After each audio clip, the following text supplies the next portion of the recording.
friends and gamers, and welcome to the Fortress. My name is Jinx, and we are doing turn number 12.6, the American and the KMT turn. So I tried to keep the American turn brief, but unfortunately I made an unusual amount of errors on my British turn. Okay, so we need to make some corrections. So one of them being, well, it's all here. So I made a series of mistakes last turn, mistakes that my competitors have allowed me to correct. And so what I need to do here now is change this situation up. So one of the issues with playing a long-term game like this, spanning several months, is that you kind of forget some of the rules that you read earlier, and it is such a vast rule book as well. So I made two mistakes here that changed the nature of the strategy. I built a colonial infantry here, which is not allowed. You have to begin the game with a territory to build a colonial infantry. So instead of building it here, I built it here instead. I had an infantry here at the start of the British turn. It walked this direction. And now another issue I did here in Azerbaijan is I built upgraded a militia. You have to upgrade a militia only if it's connected to, or you don't have to. You can upgrade a militia only if it's connected to your factory. This is not connected to a factory by rail or by sea. So therefore I can't upgrade that militia. That militia here has been refunded, and I've placed that militia, upgrade another militia somewhere else, which is here. I've upgraded that militia. And so that's the current situation there. Now, yeah, and then there's been one final change. This factory I was going to produce this here. Instead of producing that there, it's going to be produced in London, and London was going to produce infantry, so instead of it being produced there, it's produced here. We just need a little bit more strength at this side of the globe to contest any common turn aggression that they pull from here. But let me describe the situation and what goes on with it and what all will go where.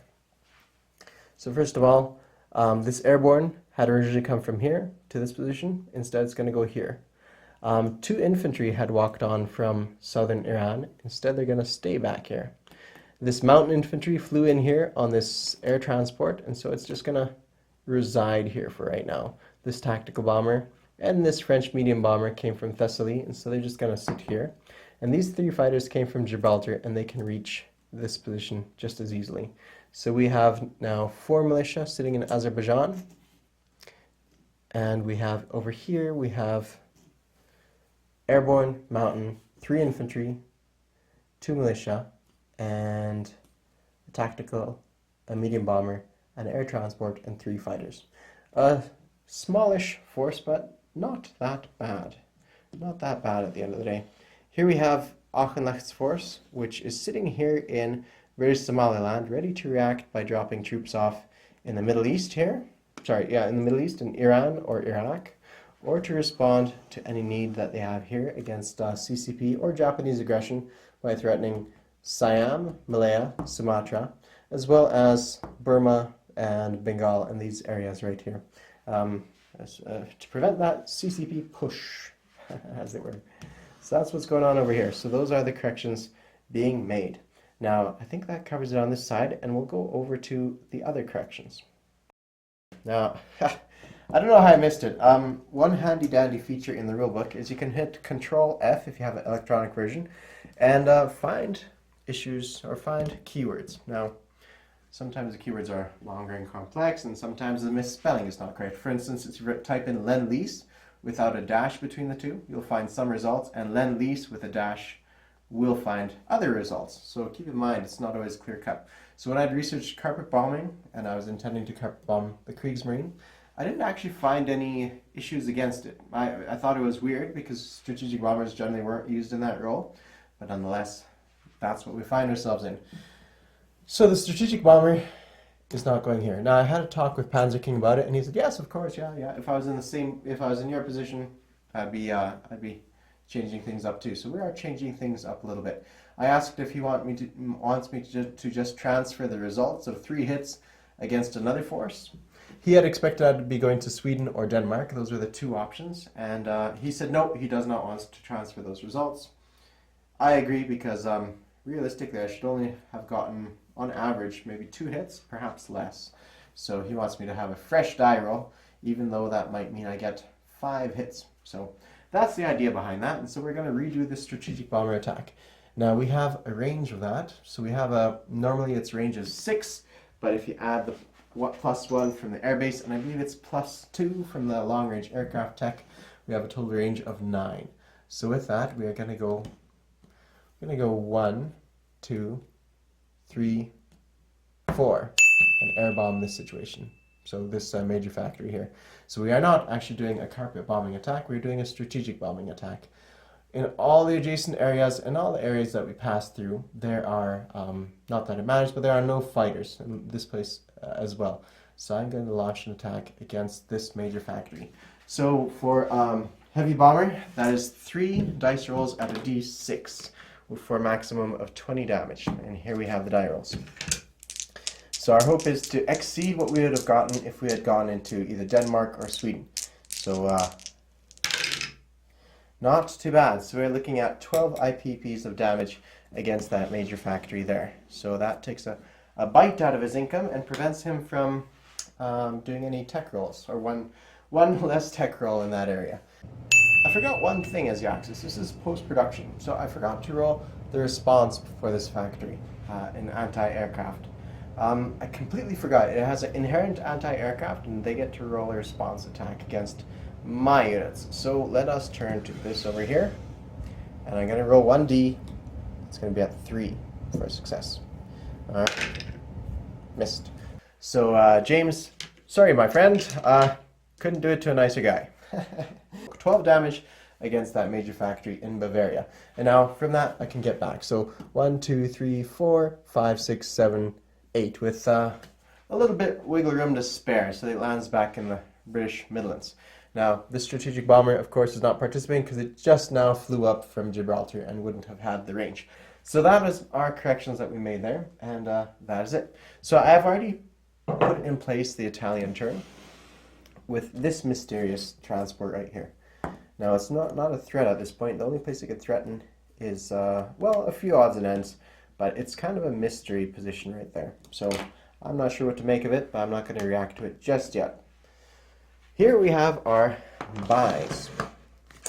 So first we have our tech rolls. So our tech rolls, we have a couple tech rolls going on here. So I'm going to roll for the tech rolls first, and then we'll go over what we are going to purchase with our units. So it's all written up here, and that's the values that we need to reach. Not too shabby. So there's, well, that's 1 and 2. Everything else. So we got strategic rockets. So strategic rockets goes up from stage 2 to stage 1 to stage 2. That takes care of that one. This is off the table. 8. So jet fighters. Sorry, I should have mentioned that's 8 jet fighters. And we have jet fighters. So that is fantastic news. Fantastic news indeed. In fact, it's so good that we may actually have to pause and redo our buys. And lastly, we have stage 3 advanced mechanized. That's what we are. So now before I go into my purchases, I'm going to pause and see if that changes my purchases here. So hold on. Okay, so this is our purchases this turn. We have 57 bucks to spend, and so with those 57 we're going to get 2 Marines, we're going to get a militia, we're going to upgrade a militia, we're going to complete our 3 light cruisers and our fleet carrier.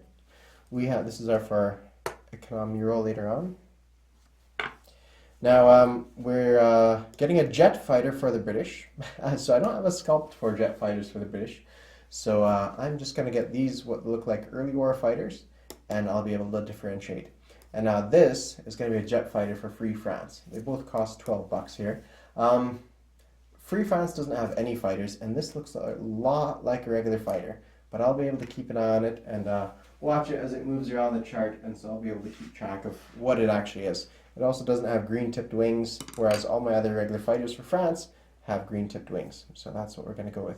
I think I made that clear, except for this too. So 1 dice I'm going to roll to influence Brazil, and 1 dice I'm going to roll to influence, 1 dice is there to influence Argentina. So that will be on this right here. So it's 2 dice rolls. I need to succeed at a 3 or less, because I'm paying 3 bucks to do it. So 3 or less for both these dice. Miss on both. One is a 9 and one is a 4. So unfortunate, but you know what? You can't be lucky all the time.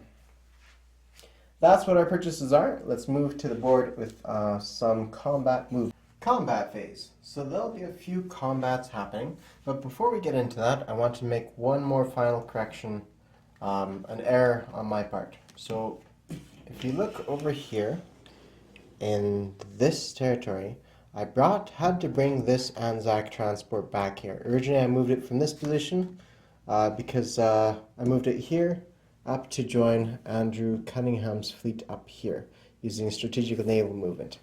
It can't do that because, as you see here, this destroyer is actually here. I must have bumped it one way or another. I must have bumped it to that position. So we need to correct that.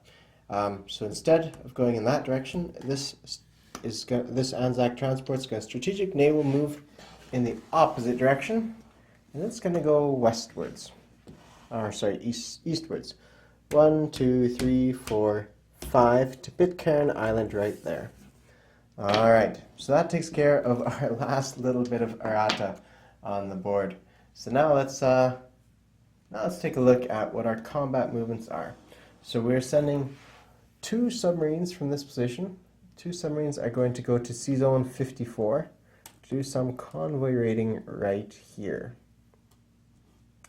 I'm sending 3 of these here to attack this fleet here.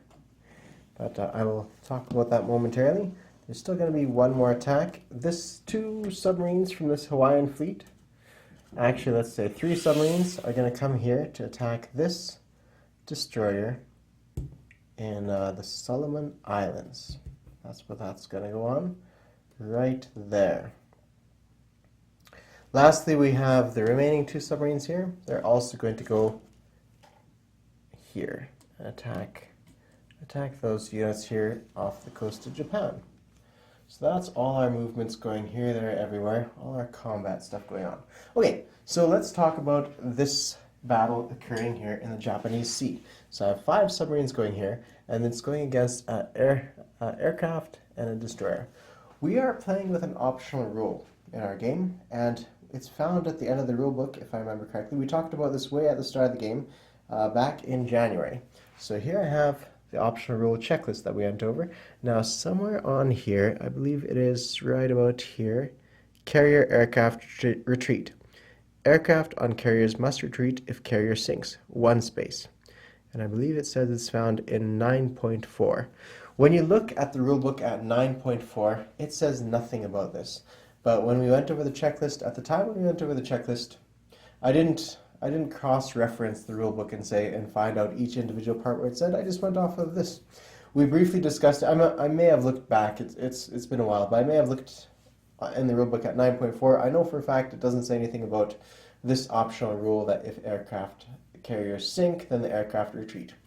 But we discussed it back in January, and we proposed this. Well, the question was this: who retreats, the defending aircraft or the attacking aircraft? If it's the attacking aircraft, well, that kind of makes sense. That's kind of talked about in the rulebook. But defending aircraft, well, that's not talked about in the rulebook. In both situations, it's not talked about in the rulebook very well, right? Like it says you can choose to retreat at any point at the end of any combat round, but it doesn't say anything about when the aircraft carrier sinks, then you have to retreat. It doesn't say anything about the optional rule. So when we looked at the rulebook, our interpretation of it was this: that attacker and defender both have to retreat 1 space once their carrier sinks. At the end of that combat round, they withdraw from combat. So that's why I'm taking this attack over here. Now that's our understanding of the rules. It might not be the official understanding of the rules, but when we set out, this is kind of what we set off to do, and that's what we're doing right now. So we are going to roll for that. There's also going to be this rating happening over here. So a few odds and ends everywhere we look. So I'll bring over the dice tray. And maybe what we'll do first is the rating. So I'm going to use just my color dice here. White is going to be defender. Red is the attacker. That always makes sense to me. So the red is gets a +2. So here we go. 1. So that's 1 additional point lost on that convoy route. And here's another round. 6-2. So that maxes out that convoy route. So for a full 5 damage over here. Maximum. So 5 there and 3 here. That's a total of 8. Now we're going to look at this combat here. So the aircraft will be rolling a 6. The light carrier here will be rolling a 1, and this destroyer is going to be rolling a 4. Can the seaplane scramble? No, it needs to have a sea base to scramble. So in this circumstance, it doesn't get to scramble. So that's what's occurring right there. So we're going to roll for that combat right here. So as usual, white will represent the weakest unit for me. It'll be the light carrier. Destroyer will be black, and the red usually for me signifies aircraft.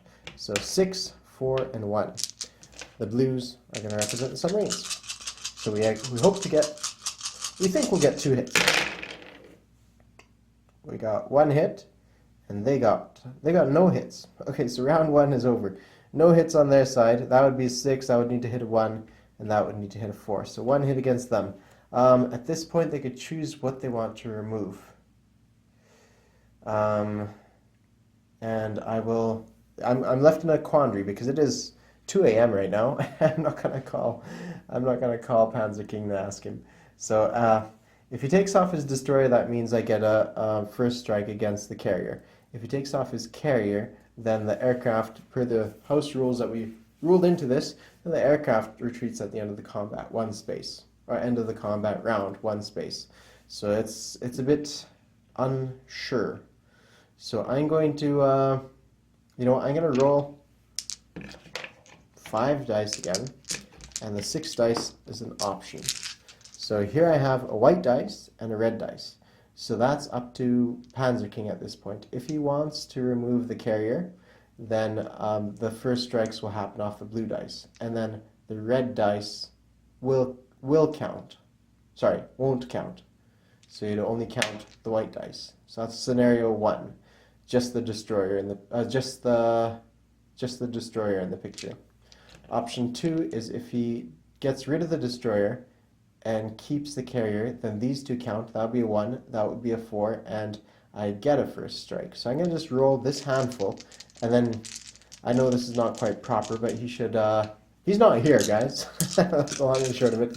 He's not here. So I'm going to just roll this one out, and we'll go with that. So I have 3 hits, and he would have 1 hit.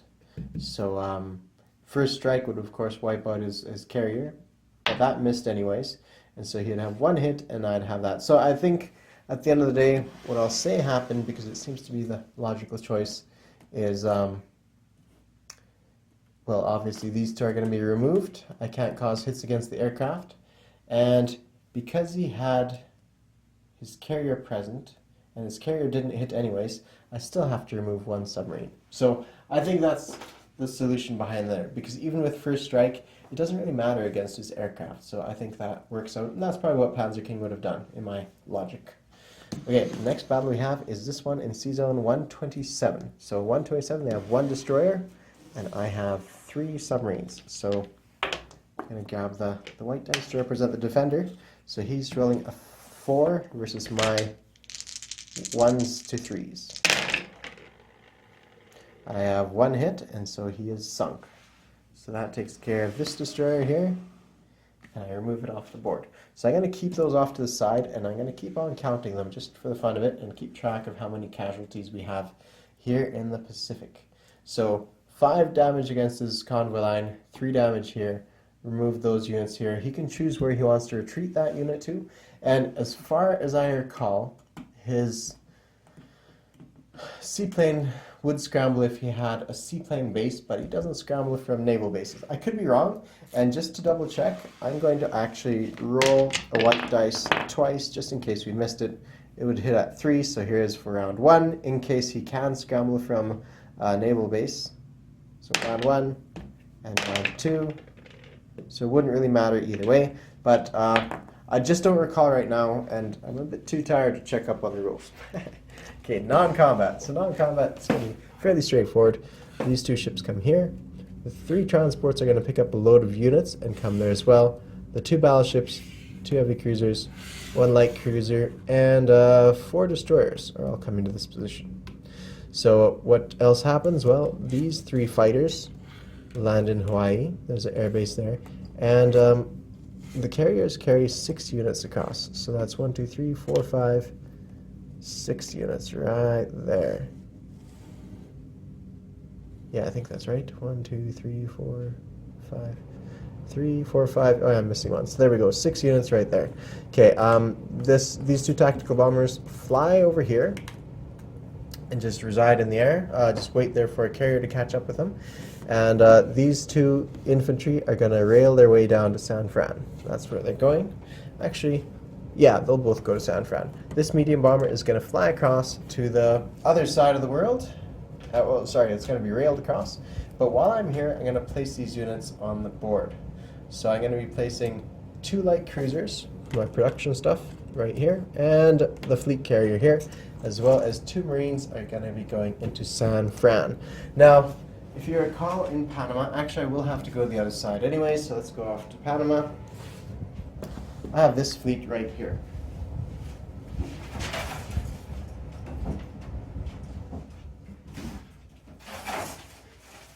So that fleet is going across the Atlantic side. Not all of them. I'm leaving 1 destroyer behind and 2 transports behind. But the rest of these are going across the other side. So I'm going to carry them to that side.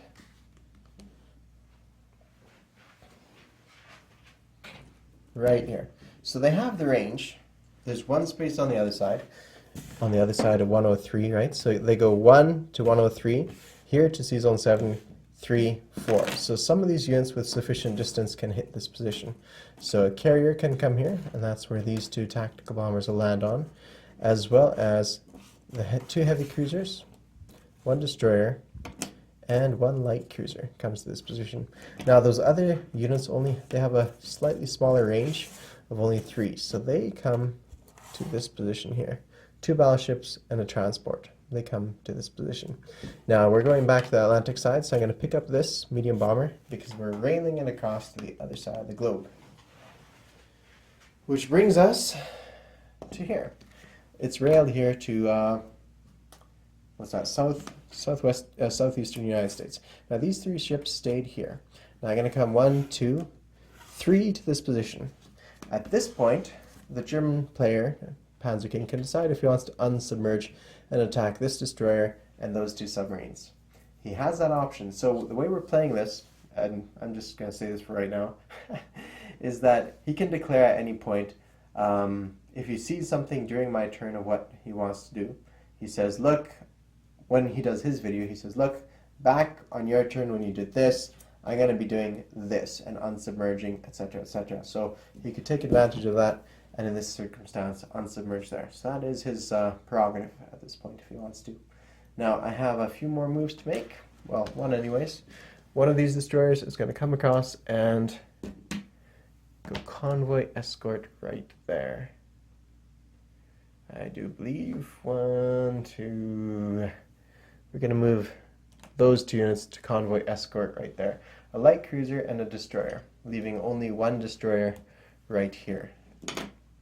That's what's going on there, people. And now I think we're going straight to place unit phase. So place unit phase is fairly simple. This British jet fighter is going to be produced at any factory and is going to come from this land zone, sea zone. It's going to be originating from this port. And when you look at it, I could actually get it to go to the British Midlands by bypassing all Soviet and all German subs, thereby alleviating them from the need of deciding if they're going to unsubmerge or not. So 1, 2, 3, 4, 5, 6. I don't know why I'm counting, but it can go all the way there. It's not flying there, it's just being shipped there. Now the Free French unit is going to come across the Atlantic. It's also going to originate at this port, and this is a jet fighter. It's going to go to Mariana, and there's nothing in between, nothing in the way. It flies straight across there. 1 jet fighter has arrived in Mauritania. Now we have 2 more units to place from our production chart. 1 militia is going to be placed here in Washington. We don't expect an attack, but you know, I make mistakes. I make mistakes all the time, I'm pretty sure. Well, once in a while anyways, it's known to happen. So it goes right there, just to protect Washington, D.C. And we're also going to produce at this factory a light cruiser. That's what goes right there. That takes care of all our production, all of our combat, all of our errata that we had to correct. So as you see here now in Britain, we have two fighter, a jet fighter, a regular fighter. Here we have an anti-aircraft and an anti-aircraft in London as well. So it's somewhat strengthened to some extent. So things are looking not too shabby there. I mean, we still expect the Germans to go do bombing raids against British factories, but what can one do? You know, you can't protect against all outcomes, so that is what's occurring. Let's go to the collect income phase. So the collect income phase, I've already grabbed some pieces here. So we have 61 that we get normally, 61, and then we have plus 12. So here's plus 12. And now I'm going to grab our dice tray, and I'm going to roll for our wartime economy. So I need a roll of, I expect this one's going to be low, so I think it's going to be under 7. 8, so that's not bad at all. Under 7, well, 8, I'll take that any day of the week. So that brings us up to a tidy sum, where we have, what is this now? So 81 bucks to spend on the next American turn. We're not switching sides at this point. Okay, so that is for our economy done. Now, I did not touch on the Chinese, but they don't have any territory to build units, they don't have any income increases, and they're not making any attacks. So I just put them here to represent that they are here, they are alive, they are, well, they're not content, but they're there anyways. Okay, now having a quick glance at the board again, just to sum up of what's happening on this side of things. So we expect next turn the Germans are going to do some harassing maneuvers. Now, one thing I just realized at the end of Panzer King's video, these two units are actually not in Bavaria, they are in Berlin. He did that, initially he had them here in Bavaria, later on he moved them to Berlin. So that doesn't change anything, it's just for the record, they should be there. You probably already typed out the comment at this point.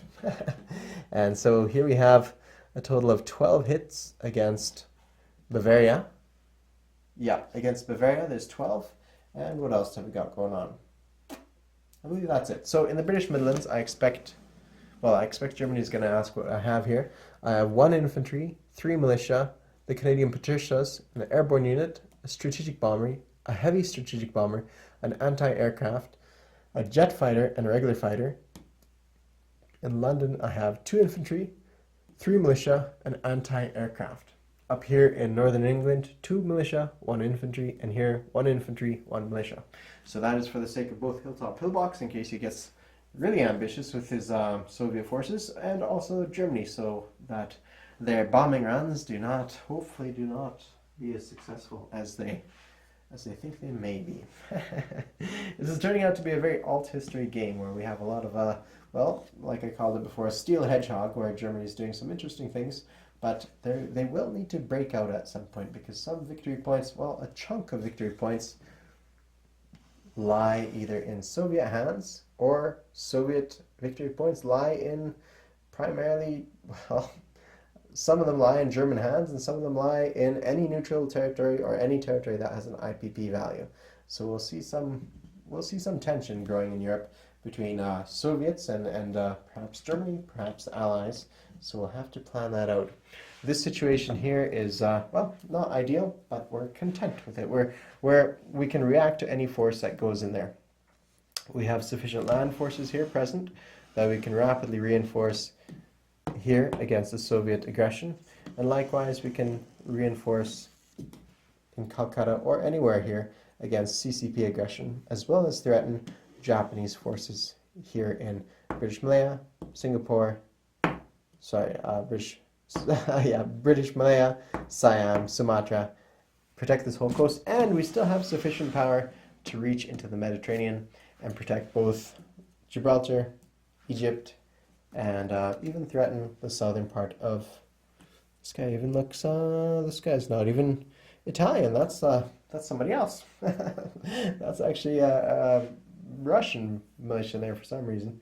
But yeah, that's the situation we have here. So it all is the way she goes. Excellent, guys. I'm a bit rambling now, so I will leave you be. Thank you all for watching, and check out Panzer King's channel next at 13.1. A regular ending of the game would be at turn 19, so 13 gets us pretty close. And in, let's see, in July 1944, which is turn 17, we start rolling for the end of the game, which means that I will be rolling 1d12 each turn, and on a roll of 1, the game would conclude. I think the following turn it's a +1, so it's going to be 2, and I believe it tops out at 8, so maybe it's a bit more than that.